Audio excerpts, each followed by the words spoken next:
नमस्कार। शाम के ठीक 6:30 बज चुके हैं और वक्त हो चला है आपके favourite show mister chief minister का, और मैं हूं आपके साथ प्रीति चौहान। हमारे शो को आप तक पहुंचाने, बनाने और दिखाने का मकसद सिर्फ एक है कि आपके सूबे के मुख्यमंत्री, आपके सूबे के मुखिया, आपके राज्य के मुख्यमंत्री आपके लिए क्या कुछ कर रहे हैं, ये हम आप तक वो जो इन्फॉर्मेशन है वो हम पहुंचा सके। साथ ही आपके सूबे के मुख्यमंत्री आपके लिए क्या कुछ कर रहे हैं, कौन सी सौगातें पूरे प्रदेश के लिए लेकर के आए हैं, कौन से बड़े बदलाव हो रहे हैं जिससे सीधा जो इफेक्ट है वो आप लोगों पर पड़ेगा, ये शो दिखाने का मकसद हमारा सिर्फ ये है। और आज मिस्टर चीफ मिनिस्टर में हम शुरुआत करेंगे राजस्थान के मुख्यमंत्री अशोक गहलोत के साथ।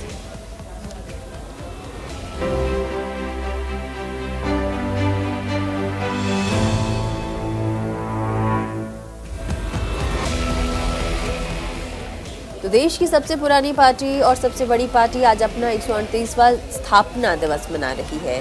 इसी कड़ी में राजस्थान के मुख्यमंत्री अशोक गहलोत और कांग्रेस प्रदेश अध्यक्ष गोविंद सिंह डोटासरा सहित पार्टी के कई अन्य नेताओं ने कांग्रेस के स्थापना दिवस पर शुभकामनाएं दी हैं।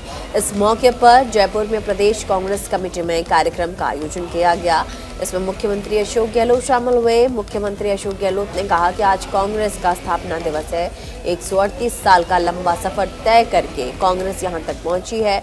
मुख्यमंत्री गहलोत ने बीजेपी और आरएसएस पर निशाना साधा और कहा कि राहुल गांधी ने कहा था कि हमारी लड़ाई नीतियों, सिद्धांतों, कार्यक्रमों की है। साथ ही आरएसएस बीजेपी के खिलाफ लड़ाई जारी रखेगी।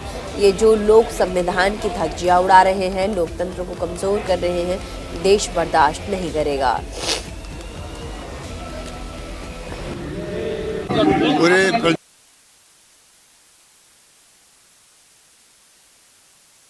देश के हमारे प्रदेशवासियों को, कांग्रेस कार्यकर्ताओं को बहुत बहुत हमारी बधाई है, शुभकामनाएं। 138 साल का इतिहास, आप समझ लो लंबा सफर तय करते करते कांग्रेस यहाँ तक पहुंची है। आज चाहे हम सत्ता में हैं या नहीं हैं, पर आप देखते हैं कि कांग्रेस की जो नीति है, कार्यक्रम है, सिद्धांत है, वो अड़ी है। राहुल गांधी जी ने भी कहा था अभी, हमारी लड़ाई नीतियों की है, सिद्धांतों की, कार्यक्रमों की है। आरएसएस बीजेपी के खिलाफ में वो जारी रहेगी। संविधान की रक्षा करने में हम लोग सक्षम हैं। ये जो संविधान की धज्जियां उड़ा रहे हैं, लोकतंत्र की जड़ें कमजोर कर रहे हैं, वो देश बर्दाश्त नहीं करेगा। पूरी कांग्रेस एकजुट होकर के, जिस प्रकार खड़गे साहब अब अध्यक्ष बना हमारे नए, आप देख रहे हैं कि एक दलित वर्ग का व्यक्ति 50 साल के बाद में अध्यक्ष बने हैं। पूरे देश के अंदर एक नया माहौल बना है। उसी के सानिध्य में हम सब मिलकर के आने वाले वक्त के अंदर जो यात्रा समाप्त होगी राहुल जी की, उसके बाद में नए प्रोग्राम दिए गए हैं। उन प्रोग्रामों को लेकर हम लोग गली गली, गांव गांव जाएंगे। और 15 दिन का जो हमारे प्रदेश अध्यक्ष जी ने आह्वान किया है, तमाम मंत्रियों को, विधायकों को, सबको 1 महीने में एक बार, 15 दिन में एक बार 15 किलोमीटर की यात्रा तय करनी है।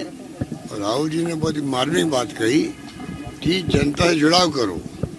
मतलब थोड़ी कमियां आ गई है, धीरे धीरे आई जाती है, तो जनता जुड़ने का एक और अवसर हमें आज का जो मौका है, मुबारक मौका 28 दिसंबर का कांग्रेस स्थापना दिवस का, उसके उपलक्ष्य में हम सब संकल्प लेंगे।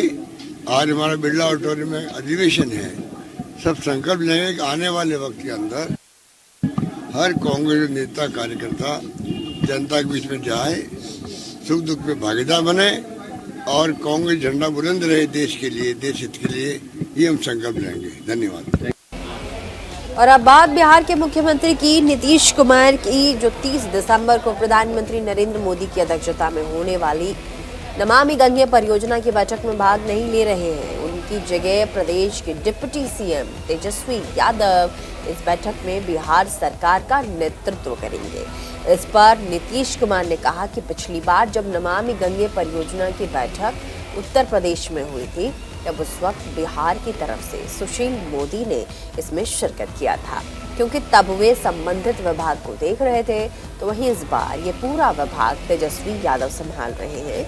इसीलिए हमने उनसे जाने का अनुरोध किया है। आपको यहाँ बताते चलें कि केंद्र सरकार की ओर से 30 दिसंबर को कोलकाता में नमामि गंगे परियोजना पर एक कार्यक्रम का आयोजन किया जा रहा है। इसमें प्रधानमंत्री नरेंद्र मोदी आएंगे, तो वहीं दूसरी तरफ कोरोना को लेकर के मुख्यमंत्री नीतीश कुमार ने सरकार को कहा है कि बिहार सरकार हाई मोड अलर्ट पर है। जो लोग बीमार हो रहे हैं उनका इलाज किया जा रहा है, साथ ही वैक्सीन लगाने पर भी सरकार की नजर है। नहीं तो ये आप लोगों को पता नहीं है। आप पिछली बैठक में कौन गए थे? पिछली बैठक में उस समय हम लोगों के समय के कौन थे डिप्टी सीएम? यह पता है ना। और डिपार्टमेंट जो था उनके पास ही था, तो उनको तो भेजे थे हम लोग उन्हीं को। सुशील मोदी जी ही गए थे। इस बार भी डिप्टी सीएम यही है, डिपार्टमेंट इन्हीं के पास है। इसलिए हमने इनसे आग्रह किया कि आप भी चले जाइए। तो आप जरा बोलिए, अब कोई तरह तरह का बात छापते रहता है, भूल जाता है। आप पिछला मीटिंग जो किए थे वो यूपी में, तो वो उस समय कौन गए थे? कानपुर में वही करे तो वहां पर कौन गए थे? और बाकी जो दिल्ली में मीटिंग हुई है उसमें तो हम बात किए ही है अलग अलग। तो लेकिन अलग अलग कर रहे हैं तो लोग जाएंगे और पूरा डिटेल बातचीत करके बताएंगे। और हम लोगों की जो इच्छाएं हैं शुरू से कि गंगा नदी के विस्तार के लिए और गंगा नदी के क्या होना चाहिए, तो ये तो हम लोग बहुत पहले से न कर रहे हैं जी। 17 में यहाँ मीटिंग किए, दिल्ली में मीटिंग किए, सब तरह से केंद्र सरकार को हम लोगों ने दिया है। तो अब जाएंगे ही तो सारी बात कहेंगे वहां पर। तो जो भी है यहाँ पर कितना और अच्छे ढंग से होना चाहिए, ये सब बात किया जाएगा। ठीक है, कोरोना का जो खतरा के बारे में आ रहा है, और देखिए ना हम लोगों का तो 0 हो गया था, अब फिर बढ़ गया है। बाहर से जो आ रहे हैं, तो इसलिए सब जगह जांच का पूरा इंतजाम। वैसे तो हम लोग शुरू से कर रहे थे जांच, आप देख रहे थे 40,000 50,000 हमेशा करते रहते थे। तो उसको और ज्यादा बढ़ा करके इसको कंटिन्यू किए हुए हैं कि हम लोगों के यहाँ तो ठीक ही था, लेकिन अलर्ट रहना है। और लोगों को अगर किसी को तकलीफ होगी तो उनके ट्रीटमेंट के लिए भी सब तरह का इंतजाम बात कर लिया। वैक्सीनेशन तो हम लोग कर ही रहे हैं, आप देख रहे हैं ना। ऐसा कोई दिन नहीं है जिस दिन 4,000 5,000 जितना भी 3,000 हर दिन हम लोग कर रहे हैं। तो वो तो हम लोग करते ही रहेंगे। अब तो केंद्र सरकार को भी लग गया है कि भाई ये आ रहा है, तो फिर उनके लिए तो वैक्सीनेशन के लिए तो उनका तो अब इंतजाम करना चाहिए। तो जो हमारे पास जो भी है उसके आधार पर तो हम कर ही रहे हैं। और अब बात छत्तीसगढ़ के मुख्यमंत्री की कर लेते हैं। यहाँ पर आरक्षण को लेकर के बवाल थमने का नाम नहीं ले रहा। प्रदेश में हर दिन आरक्षण पर राजभवन और राज्य सरकार के बीच विवाद बढ़ता जा रहा है। विधानसभा में प्रस्तावित विधेयकों को अभी तक राज्यपाल की मंजूरी नहीं मिली है। इस पर छत्तीसगढ़ के मुख्यमंत्री भूपेश बघेल ने भारतीय जनता पार्टी पर बड़ा आरोप मढ़ा है। मुख्यमंत्री बघेल ने कहा कि बीजेपी के दबाव में आकर के राज्यपाल विधेयकों पर हस्ताक्षर नहीं कर रही है। मुख्यमंत्री ने कहा कि बीजेपी के नेता कब राजभवन में कहेंगे कि हस्ताक्षर किए जाएं, इसको विधानसभा में पारित किया है, तो फिर ये दो मुंह कैसे हो सकते हैं। मुख्यमंत्री ने आगे कहा कि युवाओं के साथ खिलवाड़ हो रहा है और बीजेपी को इस वक्त राजनीति सूझ रही है।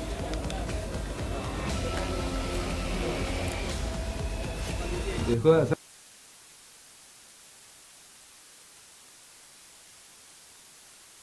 है, उसको जो जवाब देना था हमने जवाब दे दिया। अब उसको तो अब ये है कि संतुष्ट होना नहीं है, तो फिर दूसरे प्रश्न होंगे, फिर जवाब दूंगा, फिर उसको संतुष्ट होना नहीं है, फिर तीसरे बार लिखेगी। मतलब वो वापस करना नहीं है, बिल को वापस करना नहीं है, राष्ट्रपति को भेजना नहीं है, खुद रखेगी तो लोग आलोचना करेंगे, तो बहाना। तो मैंने प्रश्न पूछा है तो प्रश्न को उत्तर दे दिया गया। मैं जितने बार भी उत्तर दूंगा, प्रश्न पूछे ना, मैं फिर उत्तर दूंगा, लेकिन उसका मतलब उससे क्या है, वो डिले करना चाहती, नहीं लागू करना चाहती। कोई और भी अभी विकल्प क्या विकल्प है? आप लोग तो थोड़ा डिबेट कराइए थोड़ा, इसका विकल्प क्या होता है? भाई 3 ही विकल्प है, शीतकालीन सत्र मैं पहले 3 ही विकल्प है। या तो बिल वापस कर दे यदि उससे संतुष्ट नहीं है राज्य सरकार को, है ना। दूसरा विकल्प है वो राष्ट्रपति को भेजे। तीसरा विकल्प ये है कि वो अनंत काल तक के रख सकती है, जब तक कि वो राज्यपाल है तब तक रख सकती है। चौथा कोई विकल्प नहीं है। और चौथा विकल्प की तरफ ये प्रश्न से भेजा जाए, चौथा विकल्प है जो कि संविधान में इस प्रकार की कोई व्यवस्था है ही नहीं, क्योंकि विधानसभा से बड़ा कोई विधिक सलाहकार हो सकता है? कोई भी नहीं हो सकता। प्रदेश का सबसे बड़ी पंचायत है, उससे बड़ा कोई हो सकता है? और उसमें सर्वसम्मति से पारित हुआ है, सभी दल के लोग हो, चाहे वो कांग्रेस हो, भारतीय जनता पार्टी हो, बहुजन समाज पार्टी हो, चाहे वो जोगी कांग्रेस के लोग हो, सब लोगों ने सहमति व्यक्त की, सर्वसम्मति से हुआ है। उससे बड़ा और क्या हो सकता है? यदि कोर्ट में नहीं टिकेगा, अरे कोर्ट में हम लड़ने की तैयारी, भाई कोर्ट के निर्देश पर तो हमने क्वांटिफाइबल डाटा बनाया आयोग, और क्वांटिफाइबल डाटा आयोग के माध्यम से ही तो भारत सरकार खुद ईडब्ल्यूएस को 10% दे दिया। किस आधार पर दिया? कोई कारण नहीं है। जबकि हम यदि 4% दे रहे हैं तो उसके पीछे तर्क है हमारे पास कि हमारे पास क्वांटिफाइबल डाटा है ना, और उस आधार पे किए हैं। तो जब ये बात हम विधानसभा में बोले हैं, विधानसभा में बात आई है, तो उसके बाद किसी को शक नहीं होना चाहिए। ये विधिक सलाहकार को शक होने लग गया है। विधानसभा में जब हमने कहा क्वांटिफाइबल डाटा का आधार पे किया है और सबने माना, तभी तो आरक्षण बिल पारित हुआ जी। अब उसके बाद वो विधिक सलाहकार जो एकात्म पर्सन में बैठता है भारतीय जनता पार्टी के कार्यालय में, उसको विश्वास नहीं है, तो प्रश्न उठा रहे हैं, इसका मतलब वो डिले करना चाहते हैं।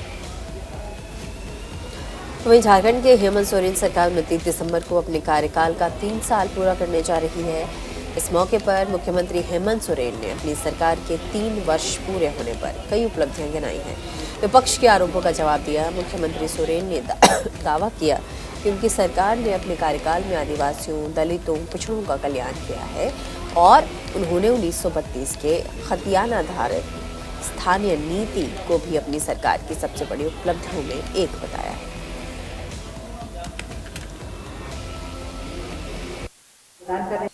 तीन साल के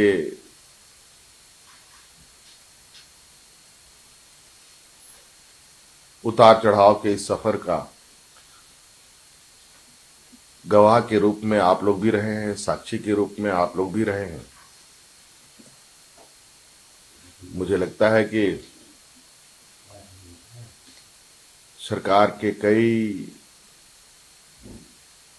निर्णय, कई योजनाएं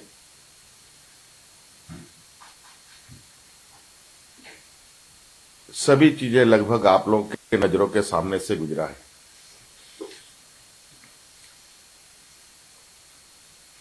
और इस 3 साल में कई आपदाएं आई, कई चुनौतियों को भी सरकार ने देखा और हमारी सरकार ने लगभग हर आपदा को पूरी मुस्तैदी के साथ अवसर में बदलने का प्रयास किया।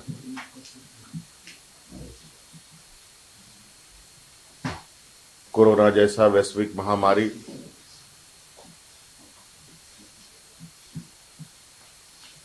सुखाड़ जैसे आपदा,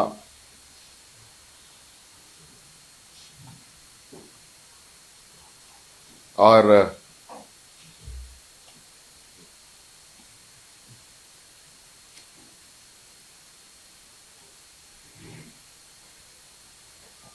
इन सब के बीच में सरकार के 3 साल के कार्यकाल को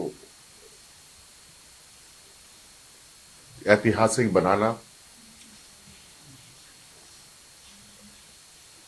कई निर्णयों के साथ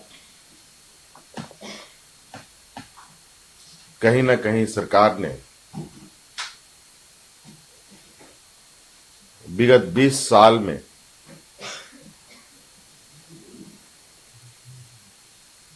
जिन निर्णयों को बरसों पहले हो जाना चाहिए था, कहा जाए तो सरकार राज अलग होने के बाद ही हो जाने चाहिए थे, उन निर्णयों को अमली जामा पहनाना और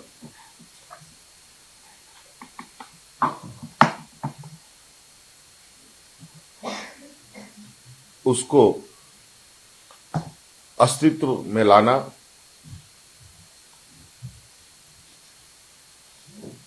और अस्तित्व में आने में 20 साल का समय लग गया।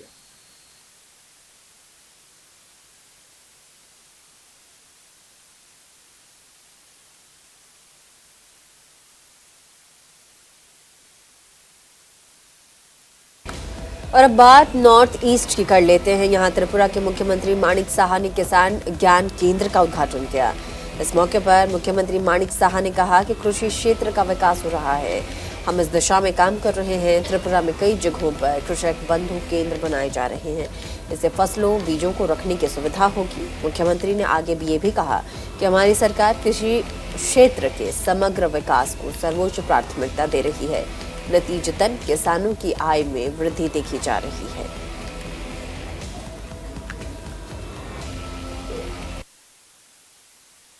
प्रधानमंत्री जी कृषक बांधव हैं, हम भी कृषक बांधव हैं और हमारा देश जो है कृषि एरिया सबसे ज्यादा है। त्रिपुरा भी वैसे ही है, तो उस हिसाब से हम लोग चाहते हैं कि कृषक बंधु जो है इन लोगों के लिए उनका सुविधा हो, इनके इंफ्रास्ट्रक्चर जो है ठीक ठाक से डेवलप करे, तो उस दिशा पर हम लोग काम कर रहे हैं। आप लोग देख रहे हो यहाँ पर नॉलेज सेंटर हर जगह 93 एरिया जगह में त्रिपुरा में अभी हो रहा है। वहाँ पर कृषक बंधु केंद्र भी बन रहा है और ये इनका जो पेडी फसल है और बाकी जो और भी जो प्रोडक्ट है यहाँ पर रखने के लिए सुविधा हो गया। उसके बाद बीज जो है वो भी रख सकते हैं और हर जगह में एकदम क्योंकि बहुत दूर दूर जाके पहले ये प्रोक्यूरमेंट होता और इन लोग फिर रखने का भी बहुत समस्या होता था, घर ले जाता था। अब यहाँ पर रखने से क्या होगा, उनका रखने का भी बंदोबस्त होगा और इससे इनका काफी सुविधा होगा। हमारा गवर्नमेंट खास करके हमारा एग्रीकल्चर डिपार्टमेंट बहुत ही अच्छा काम कर रहा है। हमारा माननीय मिनिस्टर साहब बहुत ही अच्छा काम कर रहे हैं और आप देखियो पूरा खेती में वो चले जाते हैं। तो इस हिसाब से हमारा जो मिनिस्टर है, कैबिनेट मिनिस्टर है, जनप्रतिनिधिगण सब प्रधानमंत्री जी का मार्गदर्शन सामने रखते हुए सब काम करते हैं। हम भी उस दिशा पर काम कर रहे हैं और ये तो बहुत ही फायदा होगा। मंदाई बाजार में जाते थे, अब यहाँ का जो लोकल जो यहाँ पर धान खास करके जो प्रोक्यूरमेंट है वो यहाँ पर रख सकते हैं आराम से। तो बहुत अच्छा हो रहा है, यहाँ पर बहुत अच्छा रहेगा। और आगे भी हम लोग कहते हैं रिमोट काफी पूरा यहाँ पर जनजाति एरिया है और जनजाति को हम लोग चाहते हैं ऊपर इन लोग आगे बढ़ाएं। और त्रिपुरा में आप समझ लीजिए